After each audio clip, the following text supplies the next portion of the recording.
시동을 걸었을 때부터 마음이 불편했습니다. 창밖으로 스치듯 지나가는 가로수 그림자가 마치 속내를 들키지 않으려 괜히 조용한 척하는 사람들처럼 느껴졌거든요. 남편은 운전대를 두 손으로 단단히 쥔 채 말이 없었고 차 안엔 라디오도 틀지 않아서 정적만이 가득했습니다. 그렇게 우리 부부는 무거운 마음으로 시댁으로 향하고 있었어요. 답답한 공기 속 저는 조심스럽게 남편에게 말을 건넸습니다. 저기, 아무래도 오늘 좀 이상하지 않아? 뭐가? 아버님 말이야. 수술도 잘 마쳤고 회복도 잘 되었는데 뜬금없이 유언장을 써놓겠다는 둥, 중대 발표를 하겠다는 둥, 갑자기 다 모이자고 하신 거 너무 갑작스러워. 글쎄, 그냥 건강이 안 좋아진 게 충격이었는지 뭐라도 미리 정리하고 싶으신 거겠지. 아니, 그게 아니라 분위기가 좀 묘하잖아. 아가씨도 전부터 이상한 말만 하고. 아까도 전화 왔는데 오늘 오는 거 맞냐면서 늦지 말고 꼭 오라고 말을 하는데 목소리도 딱딱했고 나 왜 이렇게 기분이 찜찜한지 모르겠어, 여보. 남편은 대답 대신 창밖을 한번 슬쩍 보고는 깊은 한숨을 내쉬었어요. 평소 같았으면 괜찮아. 그냥 가서 말 잘 듣고 오자. 라든가 아버지 원래 그런 성격이잖아. 같은 말을 했을 텐데 그날은 그런 말조차 없었거든요. 제가 다시 입을 떼기까지 시간이 좀 걸렸습니다. 뭔가 제가 모르는 무언가 어떤 상황이 이미 돌아가고 있다는 느낌이 들었거든요. 시댁으로 향하는 길이 이렇게 길고 낯설게 느껴졌던 적은 없었어요. 아버님 수술 끝나고 퇴원하신 다음부터 뭔가 달라진 것 같지 않아? 조금 말수가 줄어들긴 했지. 그치. 그리고 막바지에 내가 아버님 간병할 때도 뭔가 나를 피하는 느낌이었어. 기분 탓이 아니었던 것 같은데. 그런 거 아니야. 아버지도 체면이라는 게 있잖아. 다른 사람도 아니고 당신이 간병을 했는데. 막 초취하고 실수한 모습을 며느리한테 보인 게 신경이 쓰였던 거겠지. 말은 그렇게 했지만 남편의 표정은 어딘지 모르게 굳어 있었습니다. 저는 문득 뒷자리에 놓아둔 짐을 바라봤어요. 과일이랑 보양식, 영양제들을 챙겨서 가고 있었거든요. 그리고 남편이 따로 챙긴 봉투가 있었습니다. 뭔지 물었는데 그냥 다 알게 될 거라고. 그렇게만 말을 하더라고요. 괜히 차창에 비친 제 얼굴이 낯설게 느껴졌습니다. 우리가 시댁에 도착했을 무렵 어느새 해는 지고 있었고 골목길 가로등 불빛만이 어둠 속에서 깜빡이고 있었습니다. 대문은 살짝 열려 있었는데 마당 안쪽에서는 가볍게 말소리가 들리고 있었어요. 그 말소리들은 이상하게 웃음기도 없고 높낮이도 없이 딱 일정한 톤으로만 이어지고 있었습니다. 대문을 밀고 들어서자 짧은 순간 공기가 달라졌다는 느낌이 들었어요. 자주 다녀가던 시댁이라 익숙한 곳이었는데 마치 낯선 공간처럼 느껴졌거든요. 무언가 알 수 없는 긴장감이 담벼락 틈새를 타고 온몸을 감싸는 듯 했습니다. 남편은 말없이 제 앞에서 신발을 벗었고 저는 따라 들어가며 주변을 조심스레 살폈습니다. 들어가자. 너무 긴장하지 마. 알겠어. 대문을 닫고 돌아서자 제일 먼저 눈에 띈 건 시누이였습니다. 원래는 명절 아니고는 거의 얼굴도 보기 힘든 시누이였는데 그날은 옷을 딱 갖춰 입고서는 정자세로 서 있더라고요. 그런데 시누이의 표정이 뭔가 말로 설명하기 어려운 느낌이었습니다. 평소와 달리 미소도 띠지 않고 굳은 얼굴이었는데 저랑 남편의 눈을 똑바로 쳐다보더라고요. 그러다 뭔가 자기 표정을 의식했는지 이내 억지스럽게 입꼬리를 올리면서 저희를 반겨주는 척을 했습니다. 어? 오빠 왔네? 언니 왔어요? 네, 아가씨 오랜만이네요. 시누이는 곧바로 고개를 돌리고 휴대폰을 만지작거렸습니다. 단 한마디 말도 더 건네지 않았어요. 뭔가 저를 피하는 듯한 태도. 아니, 피한다기보단 일부러 무시하는 기분이었달까요? 원래도 그리 살가운 편은 아니었지만 그렇게 노골적으로 피하는 느낌은 처음이었습니다. 안으로 들어가니 시어머니는 부엌에 계셨고 시아버지는 거실 한복판에 앉아 계셨어요. 시아버지의 안색은 확실히 회복된 듯 했지만 그 눈빛은 예전과 달랐습니다. 뭔가를 결심한 사람의 눈빛이라고 해야 할까요? 왔니? 저쪽에 앉아 있어라. 음식 준비하는 중이다. 뭔가 심각한 이야기를 하는 자리라서 식사를 할 거라고는 전혀 예상을 못했는데 어머님이 음식을 준비하고 계셨습니다. 그걸 보자마자 얼른 손을 씻고 부엌으로 가서 어머님 옆으로 갔어요. 시어머니는 부엌에서 칼을 들고 채소를 다듬고 있었거든요. 그런데 갑자기 멀쩡해 보이는 날이 무디다면서 돌을 꺼내서 날카롭게 나를 가시는 겁니다. 이상하게도 칼 가는 소리가 크게 들렸어요. 슥슥, 슥슥. 귀를 찌르는 것만 같은 날카로운 소리. 저는 본능적으로 눈을 돌려 개수대를 보았는데 그곳엔 손질 중인 생닭 한 마리가 놓여 있었습니다. 그리고 비닐 장갑을 낀 시어머니 손끝에서 흘러내리는 닭 핏물. 어머님, 제가 도와드릴 건 없을까요? 괜찮다. 내가 앉아있으라고 했잖니? 오늘은 처음부터 끝까지 내가 준비할 거야. 아무 걱정 말고 그냥 앉아있어라. 네, 알겠습니다. 어머님이 음식을 하시는데 제가 그냥 있는 게 너무너무 불편했지만 어머님이 워낙 단호하게 말씀을 하셨기 때문에 조용히 입을 닫고서는 시누이가 앉아있는 거실 쪽으로 향했습니다. 그런데 거실 소파 옆에 시누이의 핸드백이 놓여 있었거든요. 일부러 보려고 했던 건 아닌데 못 보던 백이었고 색깔이 빨간색이라 확 눈에 띄었어요. 그 새빨간 핸드백의 입구가 살짝 열려 있었고 시선이 그 안으로 향했는데 투명한 약병 하나가 눈에 들어왔습니다. 알약들이 들어있었는데 약병의 라벨이 다 뜯겨져 있더라고요. 순간 심장이 두근거렸습니다. 뭐지? 저건 뭐야? 감기약인가? 아니면 수면제? 뭐지 저게? 왜 저런 걸 가방에 가지고 다니지? 말도 안 되는 상상들이 머릿속을 휘저었습니다. 왜 가방에 저런 약병을 가지고 다니는 건지도 모르겠고 왜 그렇게 불안한 기분이 드는지도 알 수 없었습니다. 하지만 분명한 건 시댁의 공기가 너무 이상하다는 거였습니다. 그렇게 찜찜한 채 시간이 얼마나 흘렀을까? 식탁이 차려지고 모두 자리에 앉았어요.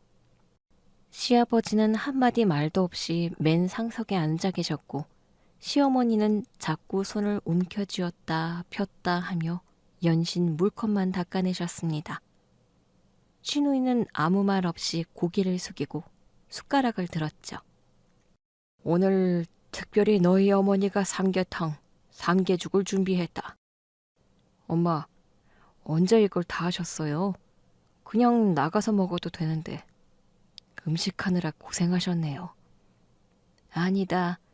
아버지 몸보신 하셔야 하고 뭐 겸사겸사 한 거니까 신경 쓰지 마라. 그나저나 아버지, 몸은 괜찮으세요? 남편이 걱정스러운 표정으로 아버님께 물었는데 시아버지는 남편이 아버지라고 부르는 순간 젓가락질을 멈췄어요. 그리고 저는 봤습니다. 질끈 깨문 입술, 들릴 듯 말 듯 새어나오는 무거운 한숨. 도대체 왜 저러시는 걸까요? 뭐 그럭저럭 잘 회복했다. 다행이지. 정말 다행이에요, 아버님. 안부는 그만하면 됐고 밥이나 먹자. 사실 젓가락이 잘 움직여지지 않았습니다. 음식들은 분명 손이 많이 가는 정성스런 한상이었고 반찬들도 제가 좋아하는 것들이 많았는데 젓가락을 든 손이 떨리고 갑자기 속이 울렁였어요. 정말 말도 안 되는 미친 생각. 망상과 같은 의심이란 걸 알면서도 혹시나 음식 안에 뭔가 이상한 게 들어있지 않을까. 그런 생각이 떠오를 만큼 긴장이 됐거든요. 언니, 안 드세요? 왜 이렇게 깨작깨작하면서 제대로 못 먹어요? 아, 네. 그냥 조금 속이 안 좋아서요. 그럼 죽이라도 좀 드세요. 엄마가 직접 끓였잖아요. 오늘은 어렵지만 중요한 자리니까 다들 든든하게 드셔야죠. 꼭꼭 씹어 드셔야 해요. 그 말에 섬뜩함을 느꼈습니다. 왜일까요? 잘 드셔라, 꼭꼭 씹어 드시라는 평범한 말이 그렇게 무섭게 들린 적은 처음이었어요. 음식이 코로 넘어가는지 입으로 넘어가는지도 모를 정도로 정신을 차릴 수 없었던 시간. 식사가 끝난 뒤 시아버지는 물을 한 잔 마시고 천천히 일어섰습니다. 그 동작 하나하나가 너무 느릿했고 마치 무언가를 준비하고 있다는 인상을 주었어요. 마치 선언 같은 것이랄까요? 어느 날 전 재산을 신우에게 물려준다는 시아버지의 발표. 장남은 우리 집안에 피 한 방울 안 섞였다. 그 말에 남편이 눈을 감고 내민 종이 한 장. 그 종이로 인해 온 가족의 운명이 그 자리에서 뒤바뀌는데. 이제 다들 식사도 했으니 거실로 가자. 본론으로 들어가야지. 아버님의 말씀에 우리는 거실에 둘러앉았습니다. 아버님은 매서운 눈빛으로 한 명 한 명을 쏘아보았는데 특히 남편에게 시선이 오래 머물렀어요. 가볍게 밥이나 먹자고 마련한 자리가 아니다. 내가 오늘 무슨 말을 하려고 부른 건지 너희도 대충 짐작은 하겠지. 그 순간 시어머니는 작게 입을 꾹 다물었고 시누이는 다리를 꼬고 앉으며 고개를 돌렸습니다. 남편은 제 손을 살짝 잡았는데 손끝이 차가웠습니다. 저는 아무 말 없이 그 손을 꼭 쥐었어요. 내가 너희를 부른 이유는 딱 하나다. 훗날에 후환이 없도록 내 뜻을 분명히 하려는 거다. 아버지, 치료 잘 받으셨고 이제 건강하시잖아요. 이런 말씀은 너무 이르신 것 같아요. 이르고 말고는 네가 정할 게 아니야. 난 이미 생각 정리를 마쳤다. 너희한테 공표한 뒤에 정식으로 변호사 통해 유언장으로 기록을 해둘 거야. 무슨 일이 있어도 오늘 내가 말한 그대로 진행이 될 것이니 그렇게들 알아라. 그 말이 끝나고 난 뒤 방 안은 숨죽인 듯 정적에 잠겼습니다. 시누이는 고개를 들어 아버지를 똑바로 쳐다보고 있었고 시어머니는 고개를 숙인 채 입술을 깨물고 있었어요. 그때 시아버지의 입에서 전혀 상상도 하지 못했던 말이 나왔습니다. 그야말로 폭탄 발언이었어요. 내 전 재산은 우리 막내딸한테 물려주겠다. 말이 끝나자 마치 머리로 얼음물을 쏟아붓는 것 같은 충격이 느껴졌습니다. 앞뒤 없이 어떤 설명도 없이 그렇게 단정지어 말하는 시아버지의 목소리는 단호했고 냉정했어요. 그런데 그 뒤에 이어지는 말에 저는 정말 심장이 멎을 뻔했습니다. 왜 내가 이런 결정을 내렸느냐? 장남은, 우리 집 장남은 우리 집안의 피가 한 방울도 안 섞인 놈이기 때문이다. 그 순간 저는 소리를 낼 수가 없었습니다. 제 숨소리조차 귀에 울릴 만큼 방 안은 정적이 휩싸였습니다. 저는 당혹스러운 눈빛으로 남편을 바라봤어요. 그런데 이상하리만치 남편의 표정에는 변화가 없었습니다. 무언가 그윽한 눈빛, 굳게 담은 입술. 하지만 뭔지 모를 강단이 느껴지더라고요. 그러다 남편이 천천히 눈을 감더니 가방에서 서류 봉투를 꺼내 거실 탁자 위에 올려두었습니다.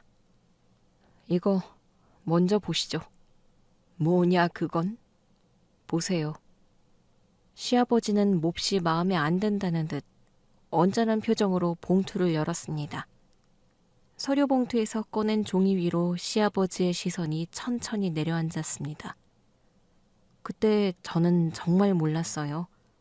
남편이 내민 그 종이 한 장이 온 가족의 운명을 바꿀 줄은 정말 몰랐습니다. 그날 식탁 위에 올려진 종이 한 장을 보는 순간 제 의식은 한참 전으로 흐릿하게 흘러갔습니다. 머릿속이 아득해졌고 숨조차 제대로 쉬어지지 않았거든요. 세상이 갑자기 느리게 돌아가기 시작한 것처럼 제 앞에 있는 현실이 믿기지 않았습니다. 그런데 그런 혼란 속에서 문득 지나온 시간이 하나하나 떠올랐습니다. 제가 자란 집은 아주 평범했습니다. 수도권 지역의 오래된 빌라. 방 3개짜리 집에서 부모님과 언니, 저까지 4식구가 살았습니다. 유복하다고는 할 수 없는 환경이었지만 크게 부족함도 느끼지 못했어요. 성실하게 일하며 주어진 것에 만족하는 삶. 저희 부모님은 그런 성품을 지닌 분들이셨고 저희 자매를 사랑으로 키우셨습니다.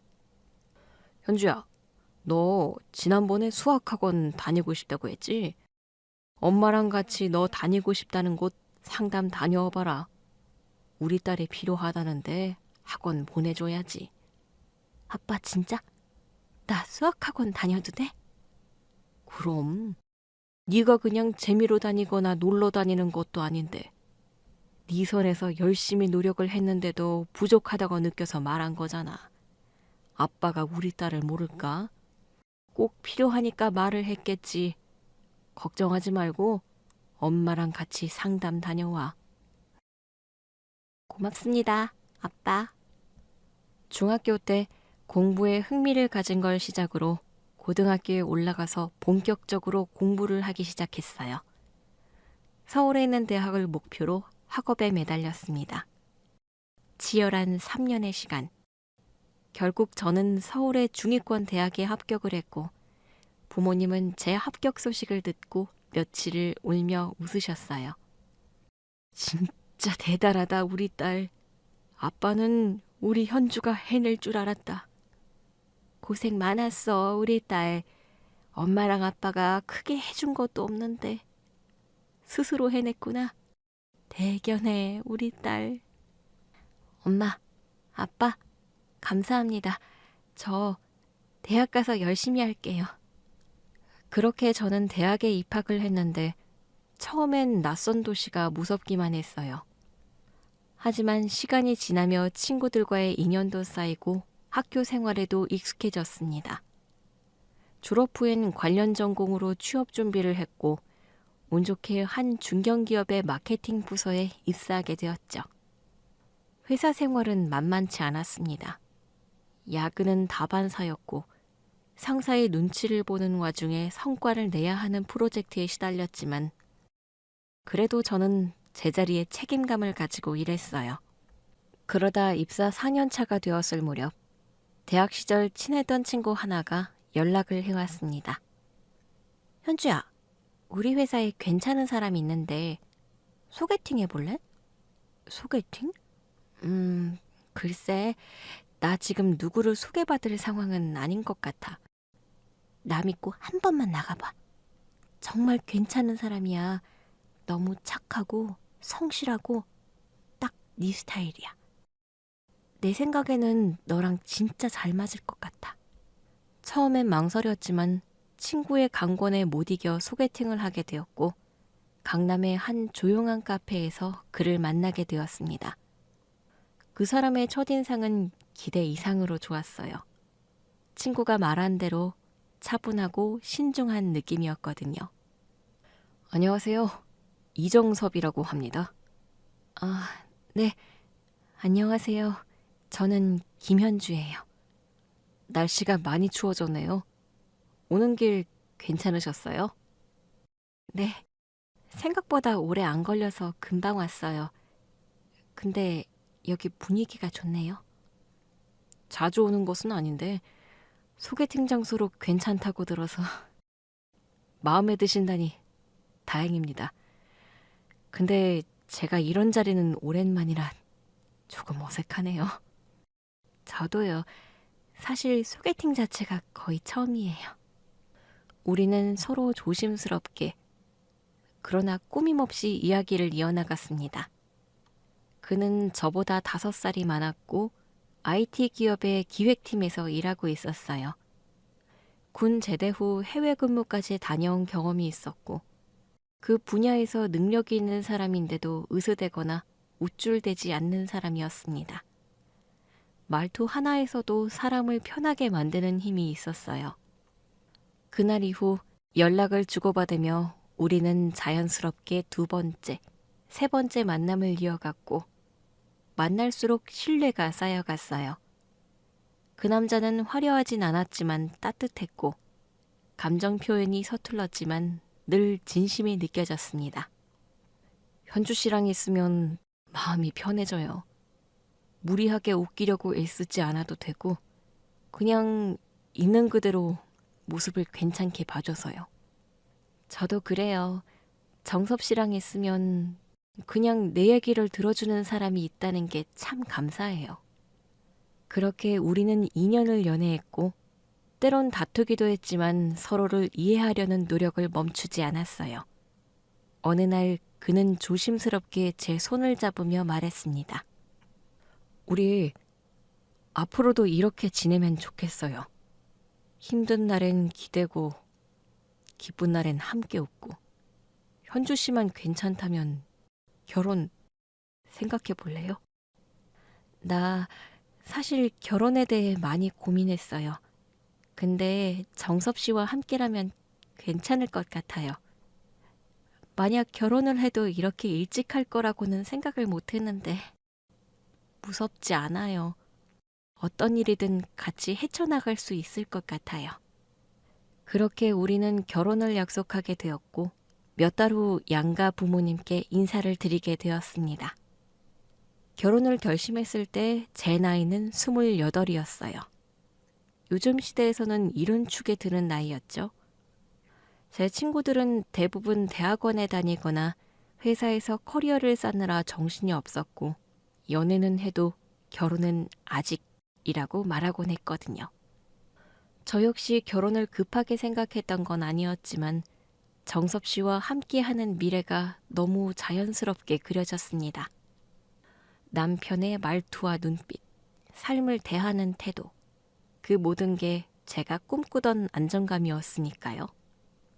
결혼식을 올린 뒤 신혼집에 들어갔고 처음 2년은 맞벌이를 하며 회사를 다녔습니다.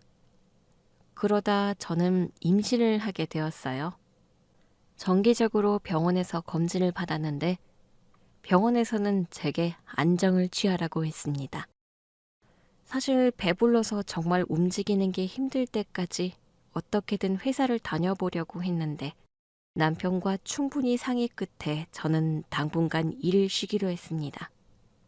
여보, 임신 초기가 중요하다고 하잖아. 의사 선생님께서 안정을 취하는 게 좋겠다고 했으니까 당신 쉬는 게 좋을 것 같아. 일을 한다는 게 그렇잖아. 물리적으로 몸만 힘든 게 아니라 정신적 스트레스도 있으니까. 응, 나도 그게 맞는 것 같아. 지금 제일 중요한 건 우리 아기니까. 복직하는 건 무사히 아기 출산한 다음 아기 크고 나서 다시 생각해보면 되지 뭐. 그래도 너무 집에서 누워만 있으면 지칠 수도 있으니까 중간중간 당신 시간도 꼭 챙겨. 하고 싶은 거 하고 몸에 무리 되지 않는 운동도 하고. 나도 도와줄게.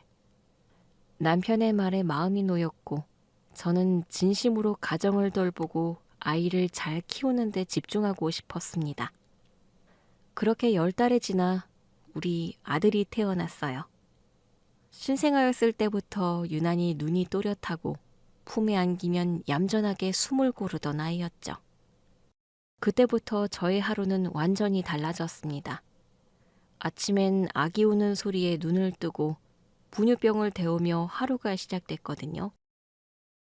남편은 늘 새벽같이 일찍 출근했지만 퇴근을 하면 곧장 집으로 왔습니다. 혼자 벌이를 하면서도 육아를 함께 하려고 최대한 노력을 하는 사람이었어요. 여보, 오늘도 힘들었지? 당신도 많이 피곤하지? 난 괜찮아. 우리 정우가 오늘 많이 보채지도 않고 너무 잘 놀고 잘 잔 거 있죠? 우리 아들이 효자야, 효자. 일이 바쁘고 힘들어도 집에 와서 너랑 우리 정우 얼굴 보면 진짜 다 괜찮아져. 그런 대화를 나누며 우리는 조용히 그러나 꽤 단단하게 서로에게 기대어 살았습니다.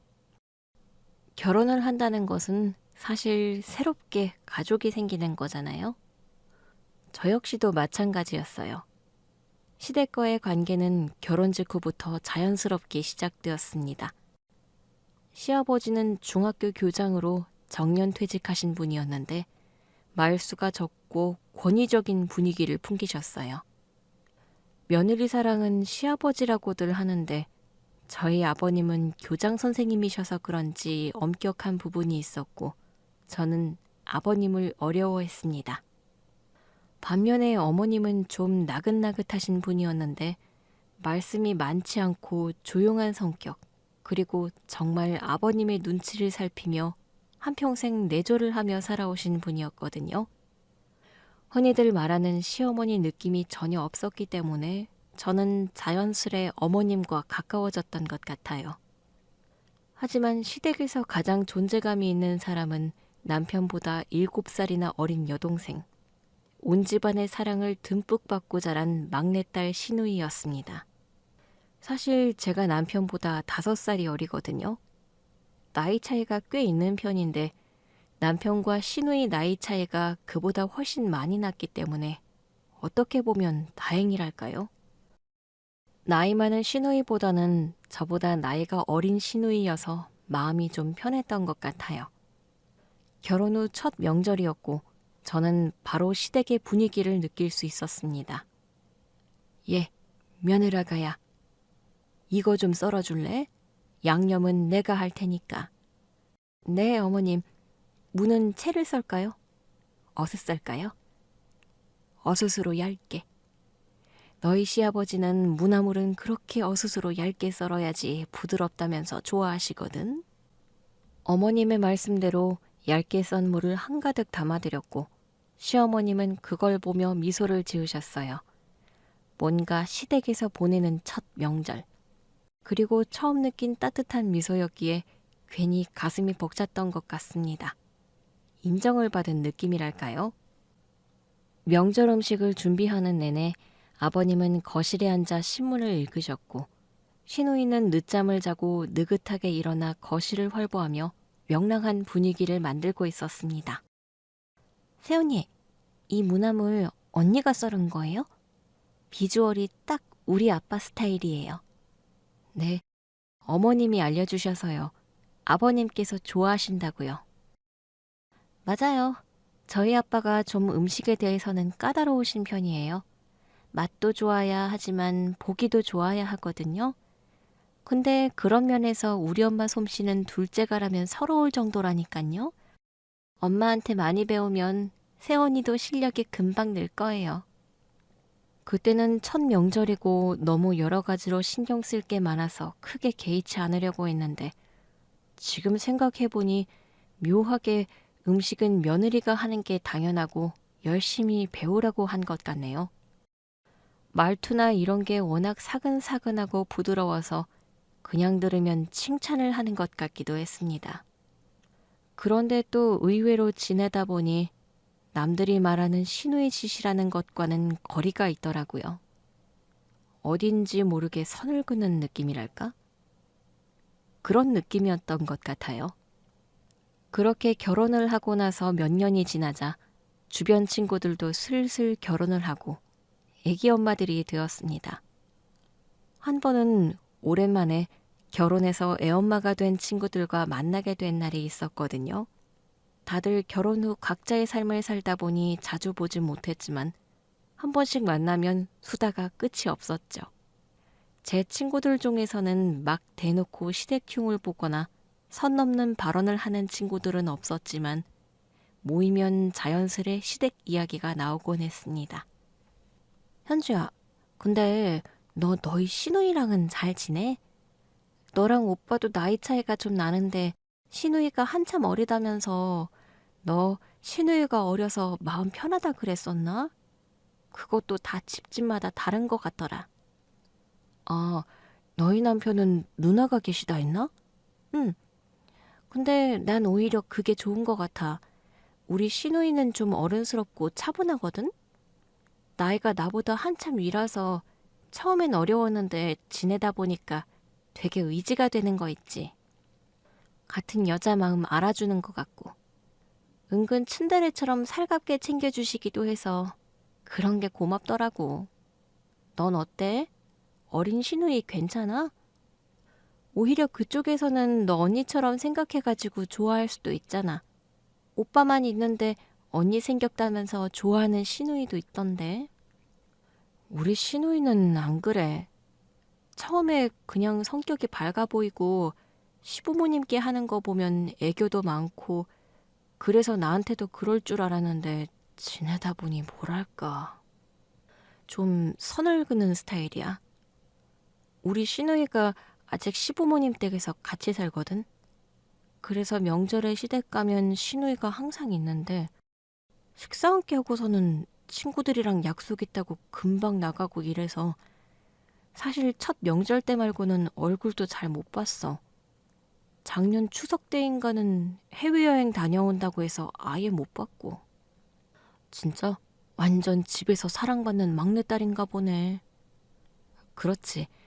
아까도 말했지만 시부모님한테 애교 많고 완전 잘한다니까. 우리 아버님이 교장 선생님이셔서 좀 엄격하시거든. 나는 되게 어렵고 무섭고 이런데 그런 아버님 마음을 무너뜨리는 게 우리 시누이 애교라니깐. 많이 예뻐하셔. 근데 너한테 무슨 선을 긋는다는 거야? 원래 사랑받는 막내딸이었는데 며느리가 생겨가지고 관심 빼앗길까봐 질투나서 그런 건가? 아니, 그런 건 아니고 뭐라더라. 자기는 MZ세대고 시댁이며 그런 걸로 얽매이지 않고 싶다고 했나? 시누이 짓 할 생각 추호도 없으니까 아무 걱정 말고 너무 신경 쓰지 말라고 하더라. 내가 몇 년 전에 우리 시누이 생일이라서 까떡으로 좀 비싼 브랜드 핸드크림이랑 립스틱 그런 거 선물로 보냈거든? 그랬더니 우리 신우가 그러더라고. 세연이, 마음은 고맙지만 이런 거 안 챙기셔도 돼요. 한 번 챙기면 계속 신경 써야 할 텐데 솔직히 언니도 그렇잖아요. 받는 저도 부담되고요. 그냥 제 마음은 오빠랑 세연이랑 잘 살면 된다. 이거예요. 뭐 결혼하면 집안과 집안의 만남이네. 가족이 된 거네. 죽어도 시댁 귀신이어야 한다는 말. 그런 거 다 올드하잖아요. 구식이고 좀 옛날 사람 마인드 같아요. 저는 그렇게 생각 안 해요. 오빠가 결혼해서 가정 이룬 이상 그냥 이제 자기 가족이 생긴 건데 자기 가족 챙기면서 잘 살면 되는 거 아니에요? 의무감 때문에 챙길 필요 없어요. 세훈이, 제가 언니한테 뭐 감정이 안 좋거나 그런 게 절대 아니고요. 정말 그냥 제 생각이 그래요. 셀프 효도가 대세잖아요. 우리 엄마, 아빠한테도 오빠가 전화하고 안부 묻고 하면 된다고 생각해요. 언니는 언니 친정 부모님께 잘하면 되는 거고요. 그니까 언니 부담 갖지 말고 진짜 그냥 프리하게 지내요. 이런 식으로 말을 하더라니까? 조금 뭐랄까 당차다고 해야 되나 좀 되바라지다고 해야 하나? 말투가 좀 그렇긴 한데 그래도 아주 나쁜 건 아니네. 어떻게 보면 너희 신우 말이 맞는 것 같아. 젊은 사람들은 더 그렇게 생각하잖아. 결혼해도 효도는 각자 집에 셀프 효도하는 게 대세라는데 뭐 아주 틀린 말도 아니지. 그냥 젊은 신우라서 생각이 요즘 사람인 것 같은데. 듣고 보니까 우리 신우랑 완전 비교된다야. 우리 신우이는 나한테 명절 음식 뭐 했는지 사진 보내래. 헐. 맞아. 적당히 거리를 두는 게 오히려 천사야, 천사. 신우이짓 제대로 하는 거 보면 기가 막힌다니까. 그래도 너희 신우이는 예의는 있는 거네. 그 말에 고개를 끄덕이긴 했지만 마음속 어딘가가 살짝 저릿해졌습니다. 맞아요. 예의는 있었죠. 명절에 얼굴 보는 정도, 가족 행사 때 보는 정도, 그 외에는 평소에 신경 쓸 일 없는 사람으로 지내자는 거. 하지만 그 적당히라는 말이 참 애매했습니다. 적당히 하면 된다고 했지만 그 적당히를 지켜달라는 말 같았거든요. 서로 선 지키자. 선 넘는 건 절대 용납하지 않겠다는 단호함이랄까? 하여튼 저한텐 그런 느낌이었어요. 그런가? 나만 너무 기대했던 건가 봐. 처음엔 내가 노력하면 조금씩 더 가까워질 줄 알았거든? 근데 그 선이라는 게 생각보다 두껍더라고. 그건 네 성격인 탓도 있다. 네가 워낙 사람들한테 다정한 편이잖아. 그래서 너는 시누이한테도 다른 사람한테 하듯, 아니, 그래도 가족이니까 더 잘 챙긴 건데 너무 잘해주니까 부담스러운 거지. 그래, 뭐 그렇게 단호하게 이렇게 지내자라고 말을 하는데 내가 뭘 또 어떻게 하겠어? 그냥 이제는 그러려니 하고 지내. 그날 친구들과 헤어져 집으로 돌아오는 길, 결혼을 준비하던 시절을 떠올렸습니다. 처음 시댁에 인사를 갔던 날 남편이 제 손을 꼭 잡고는 말했었죠. 우리 집이 엄청 보수적인 건 아닌데 아버지는 좀 엄하신 편이고 어머니는 그냥 좀 조심스러우신 분이야. 너무 부담 갖지 말고 그냥 있는 그대로 하면 돼. 그래도 처음 뵙는 건데 떨려. 나 실수하면 어떡하지? 괜찮아. 현주 너 보면 당연히 좋아하실 거야. 그 말을 믿고 시댁에 갔어요. 시아버님은 조용히 앉아 계셨고 시어머님은 차를 내어주시며 담백하게 인사를 나누셨어요. 그냥 그때 분위기는 평범했습니다. 특별하게 막 이상하진 않았거든요. 하지만 결혼을 준비하며 남편은 종종 시아버지 얘기를 했어요. 아버지는 옛날 분이라 그런지 자식한테 뭘 다 해주는 걸 별로 안 좋아하셔. 미국 마인드라고 해야 할까? 성인이 되면 알아서 자립해야 하는 거라고 늘 그러셨거든. 괜찮아. 우리가 모은 선에서 잘 하고 있잖아. 남편은 애둘러 말을 했지만 정확하게 말하면 결혼을 할 당시 시댁에서는 보태주는 게 없다는 말이었습니다. 정말로 저희는 하나부터 열까지 다 저희 힘으로 준비했어요. 결혼식 비용도 신혼집도 신혼여행도 전부 다요. 다행스럽게 남편은 연봉이 높은 편에 속했고 능력이 있었고 성실해서 미리 모아둔 돈이 있었습니다. 저도 직장 생활을 하며 나름대로 저축을 해왔기에 부족하진 않았지만 그렇다고 넉넉하지도 않았어요. 뭐 어떤 집은 결혼할 때 부모가 집을 해준다, 차를 해준다 다 알고는 있었지만 그냥 집집마다 상황이 다른 거였으니까요. 서운하게 생각하지 않고 우리가 잘하면 되지 라는 생각뿐이었습니다. 하지만 막상 결혼식이 다가오고 정리할 것들이 많아지면서 은근한 기대가 생기기도 했습니다. 그래도 뭔가 한마디쯤은 해주시지 않을까? 대출이자 높은 거 알면 덜 고생하라고 좀 도와주시지 않을까 하는 작은 기대요. 그런데 시아버님의 반응은 단호했었습니다.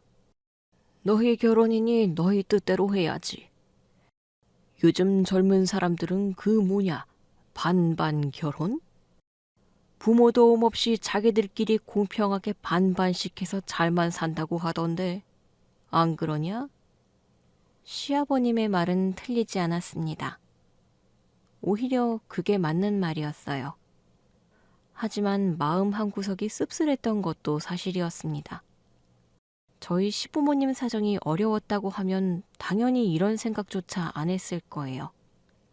나중에 알게 된 거지만 사실 저희 시아버지와 시어머니는 제법 넉넉하셨습니다.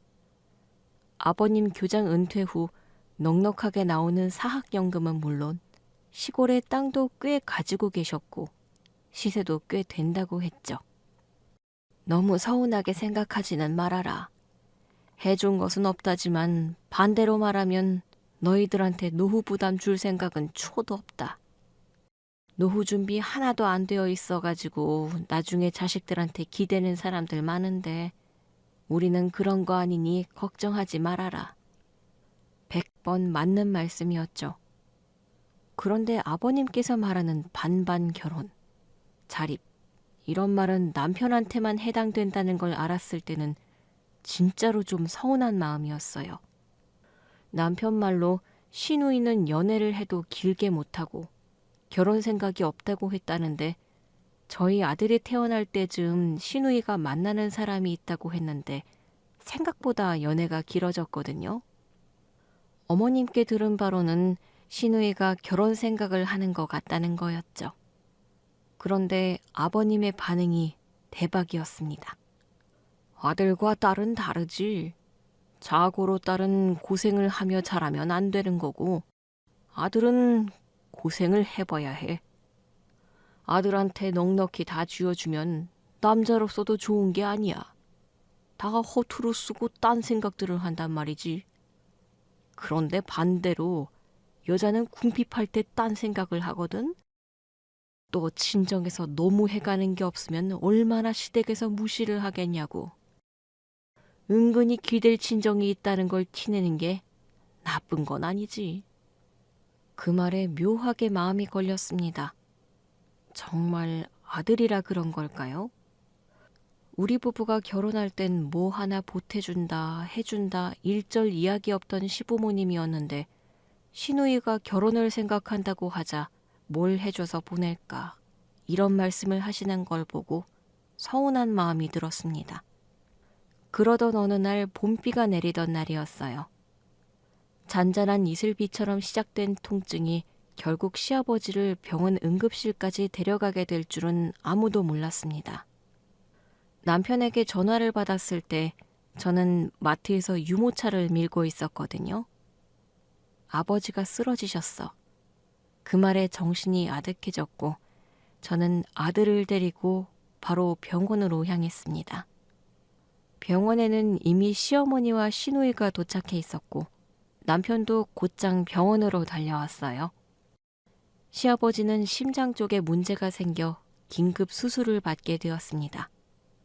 다른 기관도 아니고 심장이다 보니 온 가족이 너무 걱정을 했는데 정말 천만다행으로 수술이 잘 끝났거든요.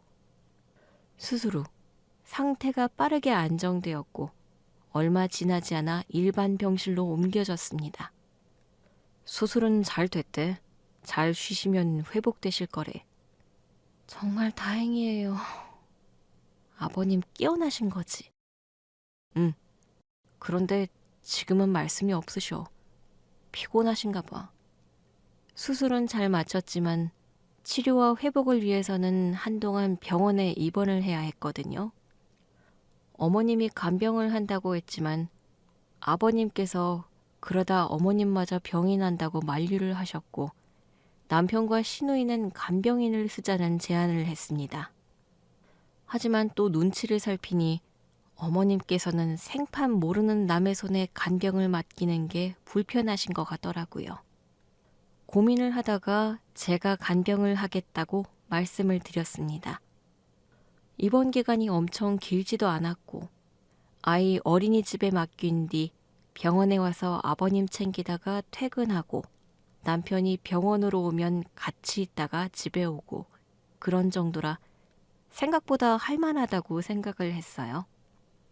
그리고 그동안 엄격하고 무섭다고만 생각했던 아버님이었는데 가까이 모시면서 잘해드리고 싶은 마음도 있었습니다. 아버님, 이제 죽 드릴게요. 뜨겁진 않은데 조심히 드세요. 그래. 한 숟가락씩 천천히 입에 넣어드리며 저는 문득 시아버지의 손등을 바라봤습니다. 듬직하고 커 보였던 손이 병상 위에선 작고 연약해 보였어요. 조금만 더 드셔보세요. 반 이상은 드셔야 힘이 나실 거예요. 됐다. 입맛 없어. 그래도 조금 더 드시면 좋을 텐데.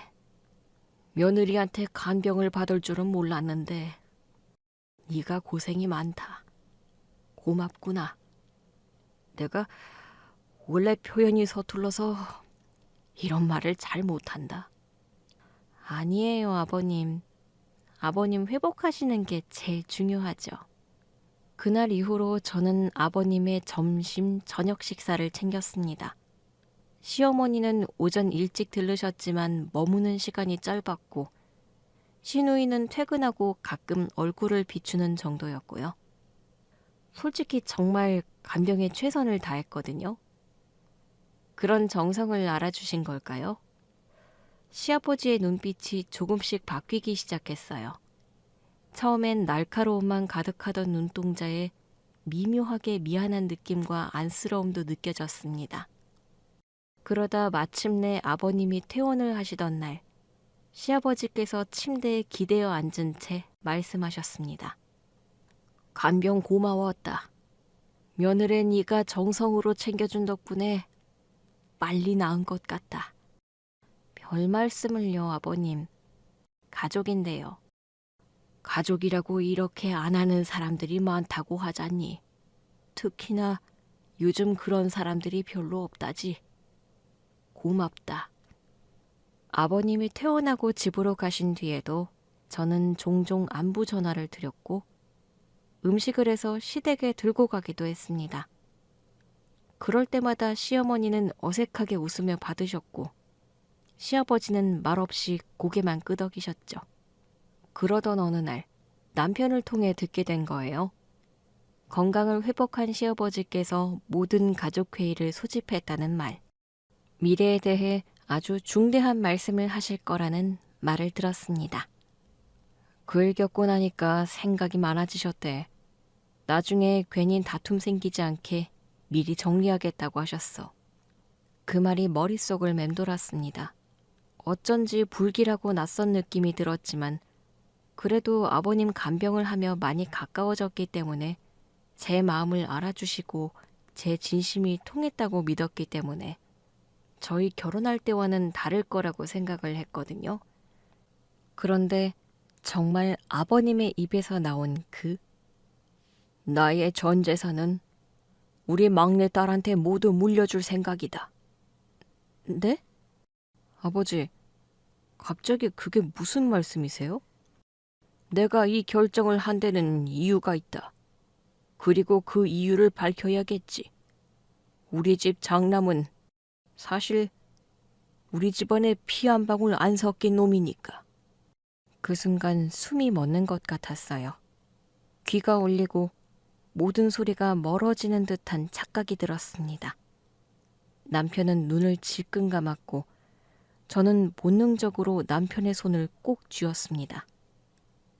아버님, 지금 그게 무슨 말씀이세요? 노망난 거 아니니까 이상하게 생각 말아라. 나도 다 보고 들은 게 있어. 내 피, 내 가문과 정섭이는 아무런 관련이 없다는 거. 나도 충격이었지.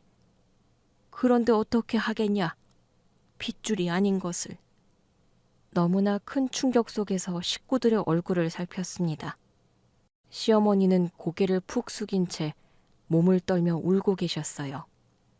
그런데 신우는 이미 모든 내용을 다 알고 있다는 듯 조용히 미소를 지으며 아버님을 바라보고 있었습니다. 너무 황당하더라고요. 바로 그때 남편이 조용히 서류 봉투를 꺼내 탁자에 놓았습니다. 이거 먼저 확인해 보시죠. 이게 뭐냐? 보시면 압니다, 아버지. 남편이 꺼낸 종이 한 장. 그 얇은 A4 한 장이 테이블 위에 올려졌을 때 마치 방 안의 모든 공기가 그 종이 위로 쏠려버린 것 같았습니다. 아무도 움직이지 않았고 아무도 말하지 않았습니다. 저는 무심코 그 종이의 상단을 바라봤어요. 부자 유전자 일치 확인서. 그리고 아래 명확하게 인쇄된 이름 2개. 남편의 이름과 시아버지의 이름이 나란히 적혀 있었습니다. 이건 2주 전 정식 기관에서 검사를 받은 결과입니다. 뭐라고? 아버지와 저 유전자 99.999% 일치, 친자 관계 맞습니다. 그 순간 시아버지의 눈이 흔들렸습니다. 손끝이 부르르 떨리는 게 보였고 입술이 말라붙은 듯 말을 더 잇지 못하셨어요. 시누이는 고개를 휙 돌려 창밖을 바라보더니 작게 입을 다물었습니다. 순간 시누이의 턱이 경직되는 게 보였어요. 그럴 리가 없다. 그럴 리가 없다고. 예, 정은아. 이게 어떻게 된 거냐? 네가 분명 맞다고. 응? 네 오빠가 친오빠가 아니라고. 우리 집 식구가 아니라고 그랬잖니. 제가 아버지 말씀 듣고 얼마나 충격받았는지 아십니까? 아버지께서 저를 집안 피 한 방울 안 섞인 놈이라고 하셨을 때. 아니, 정은이한테 듣기로는 나도 그걸 처음부터 믿은 게 아니었는데 분명히 정은이뿐만이 아니라 너희 엄마가 기록으로 다 남겨놓은 게 있다고. 그러자 시어머니는 눈물을 닦으며 어렵게 말씀을 하셨어요. 목소리는 작았지만 방안을 관통할 만큼 무거웠습니다. 그러니까 이 모든 사단이 전부 나 때문에 일어난 일이었네요. 내가 그런 걸 남겨서는 안 되는 거였는데. 어머님, 그게 무슨 말씀이세요? 이미 정은이는 봐서 알겠지만 지금으로부터 10여 년 전이었을 거다. 전혀 모르는 번호로 전화 한 통을 받았는데 말도 안 되게 30여 년 전 내가 정섭이를 낳았던 병원에서 정섭이를 낳은 날과 같은 날 아이를 낳았던 산모의 가족이 연락을 해왔다. 그 사람 말로는 아이가 바뀌었을지도 모른다고 하더라. 네? 처음엔 말도 안 된다고 했지. 그런데 그 사람들 말이 너무 구체적이었어요. 출산 시간, 간호사 이름, 당시 병실 구조, 그리고 아이에게 남은 흉터 자국까지. 그 가족은 오래전부터 의심을 해왔더라고. 우리 정섭이랑 자기 집 아들이 바뀌었을지도 모른다고. 왜 시간이 이렇게 지나서 이야기를 하냐고 하니까 자기들도 최근에 알았대. 자기들이 20여 년 넘게 키운 아들이 자기 아들이 아니었다는 걸. 그러면서 같은 날 같은 병원에서 출산을 한 사람들한테 연락을 하는 모양이더라고. 그 사람들이 검사를 받자고 했지만 난 거절했다. 10년 전이라고? 당신 왜 그걸 그때 말하지 않았어? 말하면 당신이 정섭이를 다르게 볼 것 같았어요. 그리고 검사 같은 건 할 필요가 없다고 생각했어요. 누가 봐도 정섭이는 내 아들, 우리 아들인데 설상 결과가 다르게 나온다 한들 20년 넘게 내 아들로 키웠는데 다 키워놨는데 뭐가 달라진다는 거예요? 안 그래요? 엄마, 그날 이후로 나는 아무에게도 그 얘기를 하지 않았다. 일기장에 단 번 글을 쓰고 묻어버렸지. 그때 상황과 내가 느낀 감정 딱 거기에 털어놓고 잊고 살았어. 그 말에 저는 순간 등골이 서늘해졌습니다. 그 일기장을 혹시 신우이가 본 건 아닐까? 그리고 그걸 아버님께 말한 게 아닐까 하는 생각이 들었어요. 한동안 누구도 말을 하지 않았는데 그 정적 속에서 신우이가 조용히 자리에서 일어났습니다. 얼굴은 창백했고 눈빛은 싸늘했습니다. 정은아, 너 어디 가니? 잠깐 바람 좀 쐴게요. 답답해서 숨이 막히거든요. 문이 닫히고 신우이의 그림자가 사라지자 방 안엔 정막만이 남았습니다. 모두 말이 없었고 남편은 종이를 접어 조용히 봉투에 넣었습니다. 그 순간이 지나고 나서야 시어머니가 천천히 입을 열었습니다. 정은이가 내 일기장을 본 것 같다. 몇 달 전이었어. 집 정리를 하다가 오래 쓰던 일기장을 찾았다는 말을 했었거든.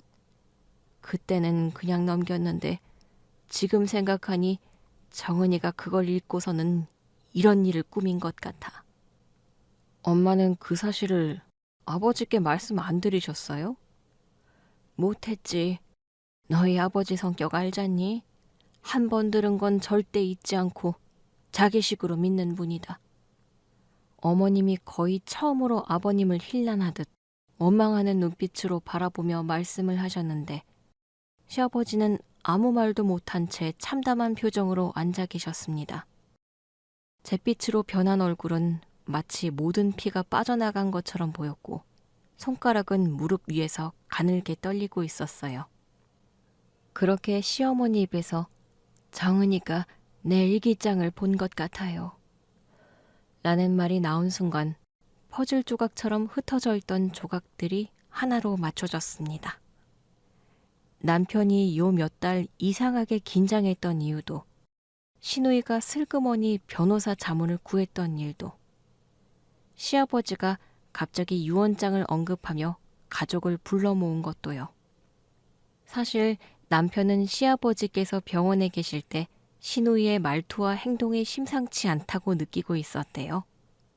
갑자기 상속 이야기를 꺼내며 피가 진짜 섞인 자식에게만 재산을 물려줘야 하는 게 맞다는 말을 했다고 하더라고요. 남편은 아버님이 치료를 잘 받고 있는데 상속 이야기를 하는 신우에게 단호하게 혼을 내듯 이야기를 했다고 하는데 그때 원망하듯 하는 신우의 눈빛이 심상치 않았다고 하더라고요. 남편은 정말로 신우이가 이상하다고 생각했고 그냥 넘길 일이 아니라는 판단을 했다고 해요. 신우이가 결혼을 준비하면서 시부모님 재산에 대해 더 관심을 보였고 그 와중에 어머니의 오래된 일기장을 보고 이를 꾸민 거였죠. 저희 남편은 조용히 아주 신중하게 유전자 검사를 준비했다고 합니다. 물론 조심스러웠다고 했어요. 괜히 부모님 마음을 더 아프게 하고 싶지 않았고 설령 정말로 무슨 일이 있다면 혼자 감당할 준비도 되어 있어야 했으니까요. 결과는 다행히도 남편은 시아버지의 친자가 맞았습니다. 그런데 남편이 태어난 그 병원에서 실제로 아이가 바뀌었던 사건도 확인이 되었지만 그 아이는 미국에 입양되어 살아가고 있었고 남편과는 전혀 무관한 일이었어요. 그러니까 신우이가 일기장에서 봤던 내용은 진실의 단면일 뿐이었던 거예요. 하지만 신우이는 그걸 기회라 생각했고 정황만으로 아버지를 자기 편으로 만든 거였죠. 친자식이 아닌 오빠는 상속에서 제외해야 한다면서요. 정말 다행히도 남편의 침착한 준비가 모든 걸 바로잡았습니다. 진실이 드러났고 억울한 오해도 풀렸거든요. 하지만 그 과정에서 우리가 겪은 감정은 단순한 상처로 끝나진 않았어요. 무엇보다 무서운 건 가족의 틈을 타고 들어온 욕심이었습니다.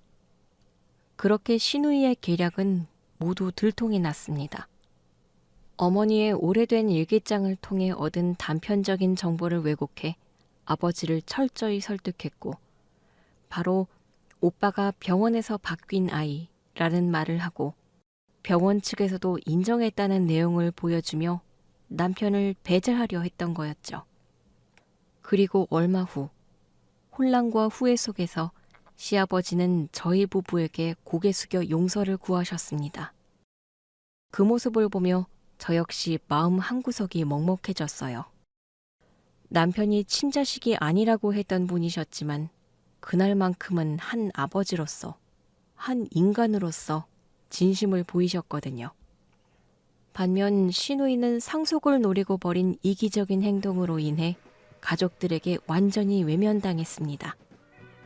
친근하던 말투 뒤에 숨겨진 욕심은 너무도 깊었고 그 결과 시누이는 누구보다도 외로운 존재가 되어버렸어요. 이후 상속은 변호사를 통해 공정하게 다시 조정되었고 저희 부부는 억울한 누명을 벗고 무너질 뻔했던 가정을 지켜낼 수 있었습니다. 이 일로 저는 진짜 가족이란 무엇인지 깊이 생각하게 되었고 피보다도 소중한 신뢰와 사랑, 그리고 함께한 시간의 의미를 다시 한번 마음에 새기게 되었습니다.